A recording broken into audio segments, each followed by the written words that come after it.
షర్మిలక్క, నీ నిజాయితీ, నిబద్ధత అందరికీ తెలిసిందే. నువ్వు చాలా గ్రేట్. నీ మాటలు ఇంకా గ్రేట్. ఎంత గ్రేటంటే, ఈరోజు మాట్లాడిన మాటలు రేపటికి నీ నోట మార్పు చెంది వినిపిస్తాయి. అంత గ్రేటు. తెలంగాణలో ఏదో చేద్దామని ఎంతో నిజాయితీగా స్థాపించిన పార్టీని నట్టేట వదిలేసి కాంగ్రెస్లో కలిసిపోయావు.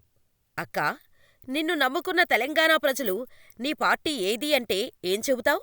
మా ఆంధ్రా ప్రజలకు నువ్వంటే ఇష్టమక్కా. ఎందుకంటే జగనన్నపై తప్పుడు కేసులు పెట్టి జైలుకు పంపినప్పుడు అన్నకు సపోర్టుగా నిలిచినందుకు. నువ్వంటే చాలా ఇష్టం షర్మిలక్కా. కాని ఇప్పుడు నీ పేరు చెబుతుంటే కోపం వస్తోంది. అన్నకు అన్యాయం చేసిన పార్టీతో చేరి అన్నను ఓడించడమే లక్ష్యంగా పొత్తులు పెట్టుకున్న పార్టీలకు మద్దతుగా నిలిచినందుకు చాలా బాధగా ఉంది షర్మిలక్కా. అన్న వదిలిన బాణం నువ్వు. అలాంటిది రాక్షస రాజకీయాలు చేసే నేతలతో కలిసి బూమరాంగులాగా అన్నపైనే దాడి చేస్తుంటే ఆంధ్రా ప్రజలు తట్టుకోలేకపోతున్నారు.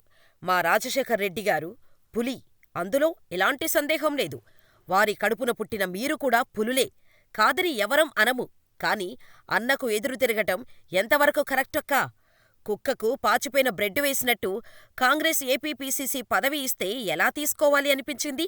అక్కా, జగనన్నను కాంగ్రెస్ మోసం చేసినప్పుడు నువ్వే అన్నకు సపోర్టుగా కాంగ్రెస్ గురించి, వారి మోసం గురించి ఎన్నిసార్లు చెప్పి ఉంటావు?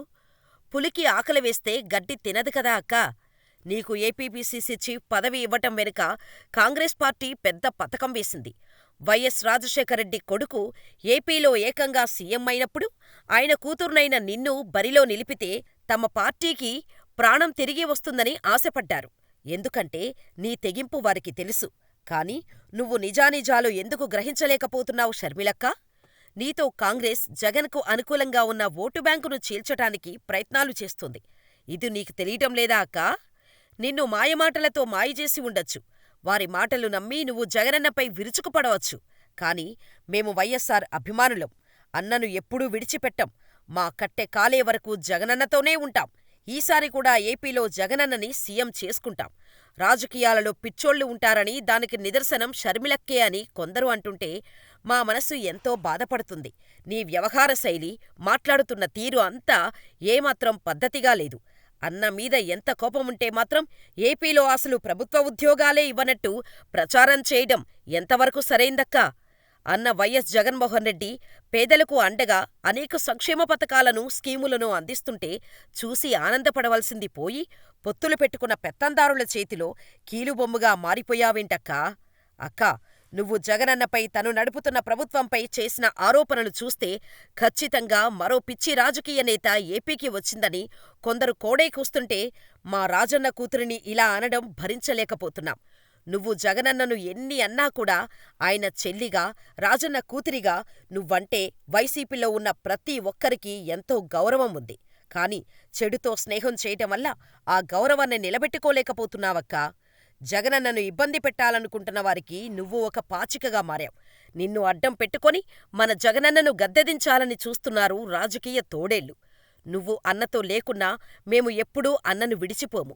అన్న సారథ్యంలో కదిలే సింహాల్లో అన్నకు అడ్డొచ్చే తోడేళ్లను ఎదిరిస్తూ ముందుకు వెళ్తాం. షర్మిలక్కా, నువ్వు చేస్తున్న తలతిక్క ప్రసంగాలను జగన్ పట్టించుకోవడం లేదు. ఎందుకంటే చెల్లి అంటే అన్నకు అంత ప్రేమ. కాని అన్నకు ఫ్రస్ట్రేషన్ తీసుకురావాలి అన్ని నువ్వు మరింత ఫ్రస్ట్రేషన్కు గురై పిచ్చి పిచ్చిగా వ్యవహరిస్తున్నావు. ఎందుకక్కా? నువ్వు ఎంత పిచ్చిగా జగనన్నను తిట్టినా ఏపీలో పోలీసులు ఎందుకు స్పందించడం లేదో తెలుసా? దానికి కారణం నువ్వు మా జగనన్న చెల్లివి, మా ముద్దుల అక్కవి. నేను రాజకీయవేత్తను, పీసీసీ అధ్యక్షురాలిని. రోడ్డుమీద ఎక్కడబడితే అక్కడ ఇష్టం వచ్చినట్టు ధర్నాలు చేస్తానంటే జగనన్న చెప్పిన పోలీసులు వారి పని వారు చేయాల్సిందే. ఉపాధి లేక 21,000 మంది మరణించారని నువ్వు ఒక పిచ్చి ఆరోపణ చేశావు. అవన్నీ ప్రభుత్వ హత్యలేనని, ఉపాధి లేక వలసపోతున్నారని, త్వరలో యువతలేని రాష్ట్రంగా ఏపీ మారుతుందన్నావు. ఇది ఎంతవరకు నిజమక్కా? నువ్వుగా ఈ మాటలు చెప్పినట్టు లేదు. ఎవరో నీతో అబద్ధాలు ఆడిస్తున్నట్టే ఉంది. నువ్వు చేసిన ఆరోపణలు చాలా దారుణం షర్మిలక్కా. ఏపీలో పేదరికం 12% నుంచి 6%కి తగ్గిందని కేంద్రం చెబుతుంటే నువ్వు ఏ సర్వే ప్రకారం స్టేట్మెంట్ ఇచ్చావక్కా? జగన్ అధికారంలోకి వచ్చాక 2.5 లక్షల ఉద్యోగాలను భర్తీ చేశారు. మరి ఎక్కడ చూసి చెప్పావక్కా ఏపీలో ఉద్యోగాలు లేవని? మా రాజన్న మరణంపై కూడా అనుచిత ప్రచారం చేసిన మీడియా చేతిలో నువ్వు బందీ అవ్వటం తట్టుకోలేకపోతున్నా. నువ్వు ఇలా అన్నకు ఎదురు తిరిగి అన్నపై తప్పుడు ఆరోపణలు చేస్తున్నావని తెలిస్తే మా రాజన్న ఆత్మ ఎంతగా క్షోభిస్తోందో, తప్పులమీద తప్పులు చేస్తూ జగనన్న ఆంధ్ర రాష్ట్ర ప్రజల గొంతు కోస్తున్నారని, అందుకే నేను నా ఆంధ్ర రాష్ట్ర ప్రజలను కాపాడుకోటానికి కాంగ్రెస్ పార్టీలో చేరి నా ప్రజల కోసం కొట్లాడుతున్నానని అంటున్నావు. బాగానే ఉందక్కా. మరి నిన్ను నమ్ముకున్న తెలంగాణ ప్రజలు నీ మెట్టినిల్లును వదిలేసి అర్ధాంతరంగా ఎలా వచ్చేశావు షర్మిలక్కా? అన్న జగనన్న మనన్న ఎప్పుడూ మమ్మల్ని వదిలేసిందే లేదు. పార్టీ పెట్టినప్పటినుంచీ ఇప్పటివరకు మాకోసమే అహర్నిశలు కష్టపడుతున్నాడు. కాని నువ్వు మాత్రం పార్టీ పెట్టిన రాష్ట్రాన్ని వదిలేసి అక్కడ నిన్ను నమ్మిన ప్రజల గొంతులు కోసి ఇప్పుడు పుట్టినింటికి వచ్చి అన్నపైనే యుద్ధం చేస్తున్నావు. ఎంతవరకు ఇది సరైందక్కా? అక్కా, షర్మిలక్కా, ఒక్కసారి ఆలోచించు.